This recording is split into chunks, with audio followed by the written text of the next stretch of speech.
$300,000. That's what I'm about to spend on floors. I'm not even mad about it because on a house of this caliber, that's what I have to spend. So we are going to go pay a visit to my friend Joey in his showroom, and he is going to talk to us about all things floors. He has been doing it for 35 years in the Coachella Valley, and he knows all of the insides and out about floorings.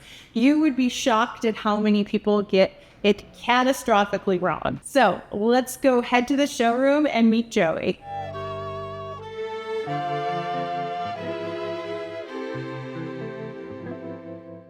This is the first time I've ever done something of this scale, and it is very stressful. Mm-hmm. When you're dealing with numbers this big, this many, and it's been good for me to be on this side of it and wear multiple hats. It's been educational to be kind of in the seat of, I don't know, the client. Sometimes they don't realize the actual application of how they're going to live in it. So realizing that if they do entertain a lot, they have a lot of children, or they have a lot of foot traffic, that they may have chosen a floor that didn't have the slip factor that they're looking for. Also, lighting plays a key role. So sometimes people want a polished floor, but they don't realize that the lights can reflect upon that.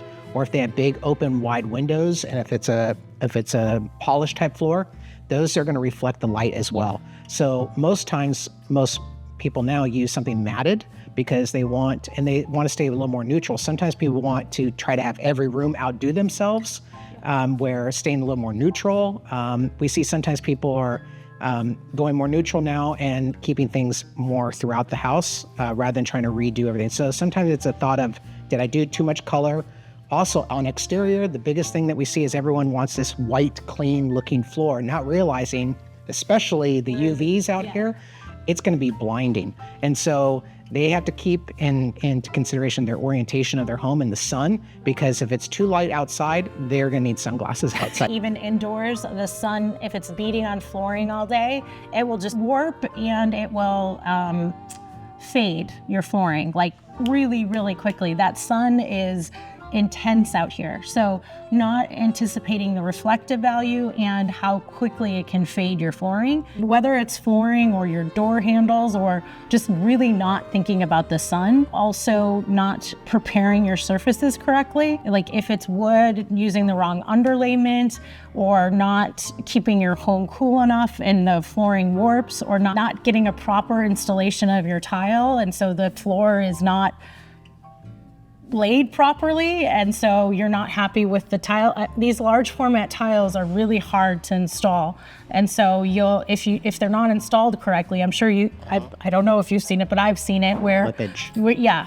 And there's a lot of products nowadays, especially on the larger formats and the porcelains, where they can use a clamp system to keep it more level. And a good installer will know to do that. So when they're installing it, just to keep everything level and true, so that way you don't get that lippage. So again, with the interior exterior look, which is really popular, just having that same flooring run throughout, you really want to make sure that you have that R value on the exterior tile, because when it gets wet, a lot of these tiles just become like wet slide, like slip and slides, and it is really dangerous. I have seen more than one pool that it's dangerous, especially for the older people. So you really want to think about, what is this tile going to be like when it's wet? What is this tile going to be like in your bathrooms when it's wet? A tile can be beautiful, but if it's wet, when in the bathroom, you don't want to injure yourself coming out of the shower. So you really want to try and think about all of these different situations before laying it on your floor. Sometimes when it comes to natural stone, people forget to seal it. Yeah. So they forget that natural stone is a living, breathing thing, and they should factor in the cost of maintenance with it. Also grout, sealing grout. And sealing the grout. Yeah. Because so sometimes there may be some folks out there try to cut corners and go, well, I don't need to seal my floor. Why would I want to do that? But they don't realize that, yes, that's a protection of your investment. And so to pay the extra couple dollars a square foot that it costs for a good certified qualified installer to seal your floor is protecting your investment. So it's kind of like putting wax on your car. you would want to wax it every so often just to protect the paint on your vehicle. The same way as you want to go and think the same mindset and process for your natural stone and your flooring and your countertops. And also to piggyback on that, first of all, sample the sealer before you 100%. Apply it everywhere, because there are so many different sealers and there are so many different finishes on sealers. I have had instances where a sealer has changed the look of the stone. Right. So you really want to make sure you like that sealer and how it finishes. Absolutely. Yeah, because there's enhancing sealers. Yeah. Sometimes you can bring up the color tone. You can make it look a little more glossy. Most people want to keep it as most natural to its original look. And so they want to keep it as a matte sealer, just something that penetrates through. So keeping a matte penetrating sealer. But 100%, that sealers definitely do a sample or 2 or 3 or 4 before you go to the final installation. I learned the hard way on a project. I had my guys go out and just get a sealer. I said we need, So, just really make sure that sealer is correct. What did that cost me? It cost me reinstallation of that stone because I probably 10 grand. I caught it about midway. So, but the moral of the story there is just everyone has a different understanding of what a sealer is. Learn the hard way sometimes. What was your biggest oh shit on a job? Oh boy, let's see. There's been several of those over the years. Been doing this close to 30 years, and with our company over 20 years, just selling material.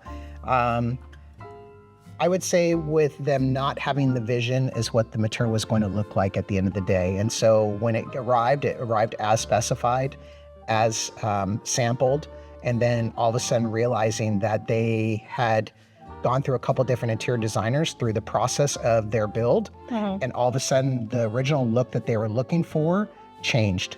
So it went into a completely different color palette. It went to a different completely style of home, even though the architecture was the same. So when the material arrived, the material would have worked for the original designer that they had hired, designer 1, but for designer 2, 3, or 4, it had totally completely changed. So that material, when it arrived, they said, we can't use this material. And so we had to repurpose that material for other clients, and they had to reselect. Who signed off on that? The first designer? The contractor signed off for it. Of course, it became a pointing fingers. Yes, of where course. I had to pull out my original samples and go, this is your original control samples with your signature on the back. These are what arrived, and you can see it's the same. So we worked out an agreement to where we were able to utilize that material for other clients, and then they had to reselect. But that was a temperature taker at first when I got the call going, what do you mean it doesn't work? Give me an idea of the order on that. Oh, the material itself was close to $100,000 worth of material. So all of a sudden your heart goes in your stomach a little bit going, wait a minute.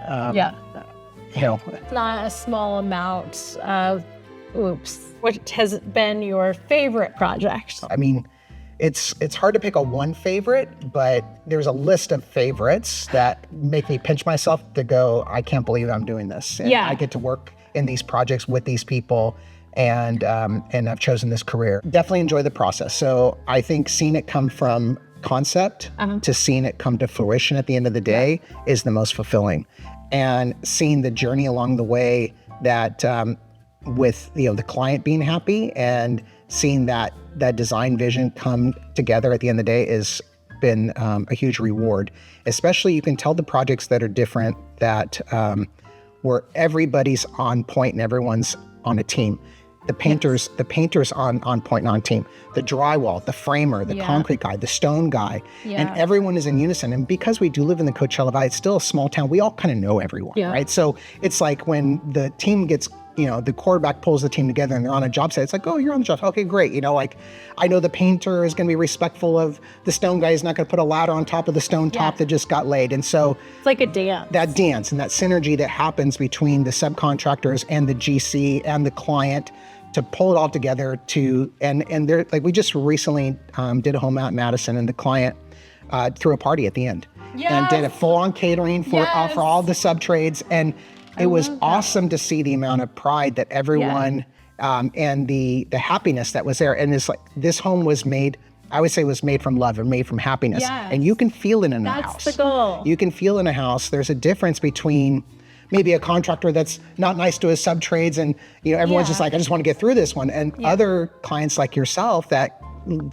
are loving and happy. This is a happy process, right? Yeah. I mean, so to see it come together, there's a long list of those. Yeah. Yeah.